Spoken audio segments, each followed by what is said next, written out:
मेरे सभी साथियों, भाइयों, बहनों और मेरे प्यारे विद्यार्थियों, आप सभी का आपके इस YouTube channel RS science classes में हार्दिक स्वागत और अभिनंदन करता हूं। आपके इस यूट्यूब चैनल में read second grade lab assistant video से संबंधित जो राजस्थान अध्ययन से संबंधित प्रश्न जो पूछे जाते हैं, उनमें से लोक देवता के बारे में प्रश्न बनना बहुत ही लाजमी है। और लोक देवता से संबंधित 2 या 3 प्रश्न हमारे कंपटीशन परीक्षाओं में पूछे जाते हैं। तो हमारे लोक देवता का जो सेशन चल रहा है उसमें आज एक हमारे महत्वपूर्ण लोक देवता हड़बू जी के बारे में आज हम पूरा डिटेल से अध्ययन करेंगे। और मुझे विश्वास है कि यदि आप हड़बू जी के बारे में मेरा ये वीडियो देख लेंगे पूरा, तो इनसे प्रश्न आपके परीक्षा में गलत होने की संभावना बिल्कुल शून्य हो जाएगी। इसलिए आप वीडियो को पूरा अंत तक ज़रूर देखें। इनके बारे में वैसे ज़्यादा डिटेल नहीं है, ये संक्षिप्त में कुछ ही मिनट में हो जाएगा। तो सबसे पहले हम हड़बू जी के बारे में अध्ययन कर रहे हैं और उनके जो जन्म स्थान है, हड़बू जी का जो जन्म स्थान है वो कहाँ है, इससे प्रश्न बन सकता है। तो हड़बू जी का जो जन्म स्थान है वो बुंडोल, क्या है, बुंडोल, ये नाम याद रखेंगे, हड़बू जी बुंडोल में है, ठीक है ना। बुंडोल जो नागौर ज़िले में पड़ता है, ठीक है। तो बुंडोल इनका जन्म स्थान हो गया। उसके बाद इनके गुरु का नाम क्या है, तो इनके गुरु का नाम बालीनाथ है, क्या है, बालीनाथ। आपको मैंने पहले एक लोक देवता रामदेव जी के बारे में भी बताया था, उनके गुरु का नाम भी क्या है, बालीनाथ है। और हड़बू जी के जो गुरु है उनका नाम भी बालीनाथ है। इनके बारे में एक जो महत्वपूर्ण जानकारी ये है कि हड़बू जी जो है ये रामदेव जी के मौसेरे भाई है। कौन से भाई है, मौसेरे भाई, ठीक है ना, रामदेव जी के मौसेरे भाई है। तो रामदेव जी की प्रेरणा से, रामदेव जी से ये मोटिवेट होकर गुरु बालीनाथ से इन्होंने क्या ली थी, गुरु बालीनाथ से इन्होंने दीक्षा ली थी, ठीक है। रामदेव जी से ये मोटिवेट हुए और गुरु बालीनाथ से इन्होंने क्या ली, दीक्षा ली। दीक्षा लेने के बाद ये हड़बू जी भी रामदेव जी का जो समाज सुधारक कार्य चल रहा था उसमें ये भी जुट गए। उनका कंधे से कंधा मिला करके हड़बू जी ने रामदेव जी का पूरा साथ दिया है। तो ये जानकारी बहुत इम्पोर्टेंट है। ये हड़बू जी सांखला राजपूत थे। कौन से थे, सांखला राजपूत। हड़बू जी सांखला राजपूत थे, ठीक है। इनके बारे में और जानकारी की, इनके जो पिताजी का नाम है, वैसे हालांकि ये नहीं पूछा जाता है, इनके पिताजी का नाम गोपाल राज, क्या थे, गोपाल राज सांखला, क्या नाम है, गोपाल राज सांखला हड़बू जी के पिताजी का नाम है। उसके बाद देखिए मेरे साथियों, गुरुजी का नाम हो जाने के बाद रामदेव जी के साथ इनका क्या संबंध है, तो अभी मैंने आपको बताया कि ये रामदेव जी के क्या है, मौसेरे भाई लगते हैं। और रामदेव जी से ही ये प्रेरित होकर के गुरु बालीनाथ से इन्होंने भी दीक्षा ली, तो इनके गुरुजी भी बालीनाथ हो गए। हड़बू जी का उपनाम कौन कौन सा है, यहाँ से प्रश्न बनता है, इम्पोर्टेंट प्रश्न। तो इनके 2 मुख्य उपनाम है। पहला तो है शकुन शास्त्री, क्या है, शकुन शास्त्री थे ये, यानी कि ये दूर की बात पहले से ही सोच लेते थे, शकुन शास्त्री थे। दूसरा इनका जो उपनाम है वचन सिद्ध पुरुष, वचन सिद्ध पुरुष, वचन सिद्ध पुरुष, यानी कि जो ये वचन दे देते थे उनको ये साधते थे, सिद्ध करते थे, वचन को पूरा निभाते थे, इसलिए वचन सिद्ध पुरुष हड़बुजी को कहा गया। दूर की बात ये सोच लेते थे, इसलिए इनको शकुन शास्त्री के नाम से भी जाना जाता है। तो यहाँ से प्रश्न बनता है, शकुन शास्त्री किस लोक देवता को माना जाता है? हड़बुजी को। वचन सिद्ध पुरुष कौन से लोक देवता माने जाते हैं? हड़बुजी माने जाते हैं। उनके बाद में देखिए, इनके जो पुजारी होते हैं वो कौन होते हैं? तो इनके जो पुजारी होते हैं सांकला राजपूत। कौन होते हैं? सांकला राजपूत हड़बुजी के मुख्य पुजारी होते हैं। मुख्य पुजारी सांकला राजपूत हड़बुजी के होते हैं। ये भी जानकारी इम्पोर्टेंट है, ठीक है। उसके बाद देखिए अगला जो बिंदु है छठा, हड़बुजी की सवारी। हाँ, यहाँ से प्रश्न बनता है। प्रश्न हड़बुजी की सवारी से बनता है। तो देखिए हड़बुजी की जो सवारी है वो सियार की है। किसकी है? सियार, है ना। सियार होता है जंगल में रहने वाला एक जंतु होता है जो रात्रि में दिन में हुआ की आवाज़ निकालता है। तो हड़बुजी की सवारी कौन है? कौन सा जंतु है? सियार होता है। अब उनके बाद देखिए हड़बुजी के बारे में और तथ्यात्मक जानकारी जो मैं आपको बता रहा हूँ, ये इम्पोर्टेंट जानकारी है।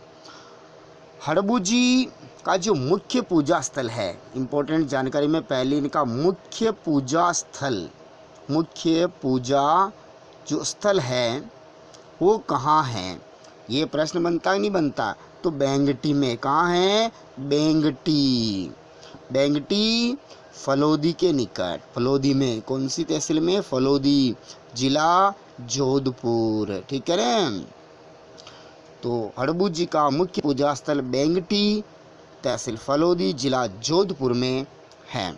उसके बाद देखिए इसी दूसरी तथ्यात्मक जानकारी में बेंगटी में जो इनका जो पूजा स्थल है वहाँ पर हड़बुजी की बैलगाड़ी की पूजा करते हैं लोग। किसकी पूजा करते हैं? बैलगाड़ी की पूजा होती है। हड़बुजी की बैलगाड़ी की पूजा होती है। ऐसी मान्यता है कि इसी बैलगाड़ी के अंदर जो हड़बुजी थे वो पंगु गायों के लिए, कौन सी गायों के लिए? पंगु गायों के लिए दूर दूर से, कहाँ से? दूर दूर से चारा लाते थे।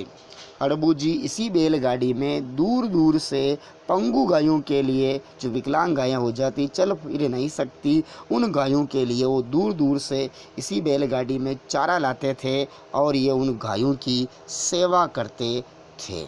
इसलिए लोग श्रद्धा भाव से हड़बुजी की बैलगाड़ी की पूजा करते हैं।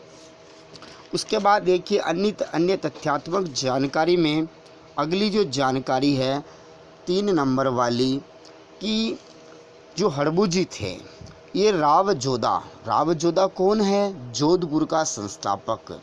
जोधपुर का जो संस्थापक है उसका नाम क्या है? रावजोधा। रावजोधा ने जोधपुर की स्थापना 1459 में की थी। कब की थी? 1459 में रावजोधा ने जोधपुर की स्थापना की थी। तो ये हड़बुजी जोधपुर के संस्थापक रावजोधा के समकालीन थे, ठीक है। उसके बाद अगली तथ्यात्मक जानकारी में हड़बुजी ने रावजोधा को क्या दिया? आशीर्वाद दिया। रावजोधा को आशीर्वाद दिया। तो आशीर्वाद स्वरूप हड़बुजी ने रावजोधा को क्या भेंट किया? ठीक है, तो भेंट क्या किया इन्होंने? फेंटा दिया। क्या दिया?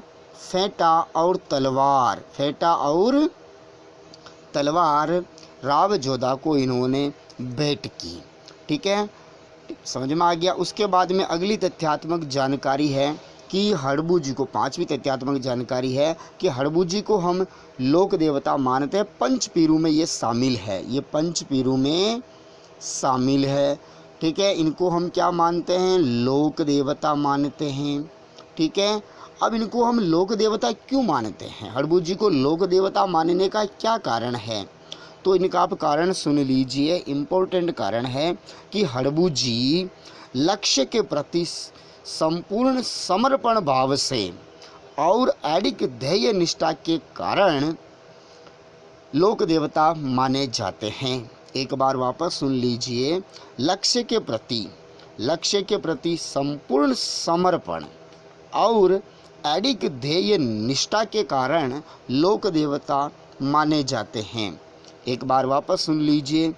लोक देवता मानने का जो कारण है हड़बू जी को, वो क्या है कि लक्ष्य के प्रति संपूर्ण समर्पण और अडिग ध्येय निष्ठा के कारण हड़बू जी को लोक देवता माना जाता है।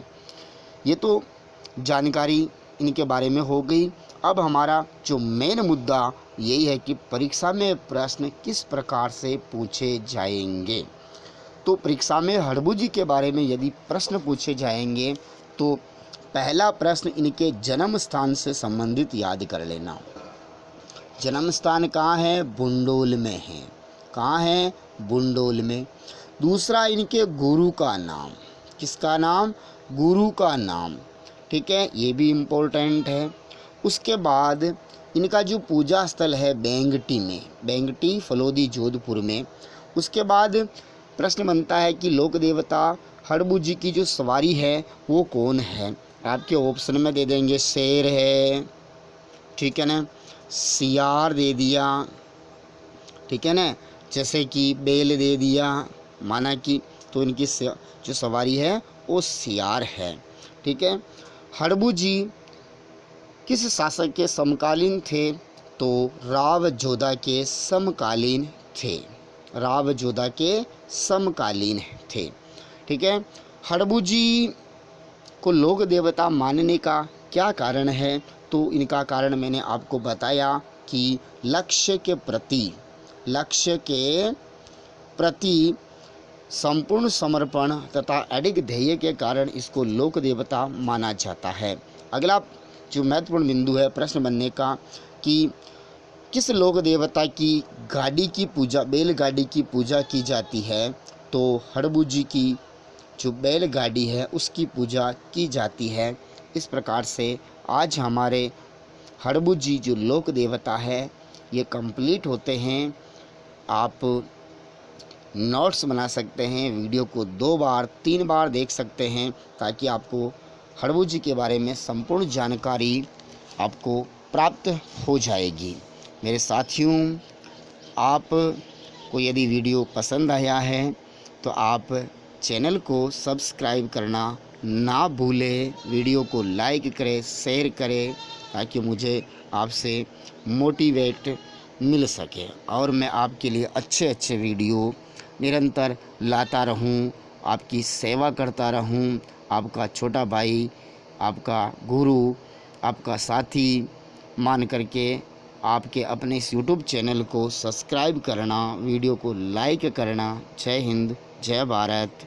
नेक्स्ट लोक देवता मेहाजी मांगलिया का मैं वीडियो लेकर के आ रहा हूँ। ठीक है, तब तक जय हिंद, जय भारत।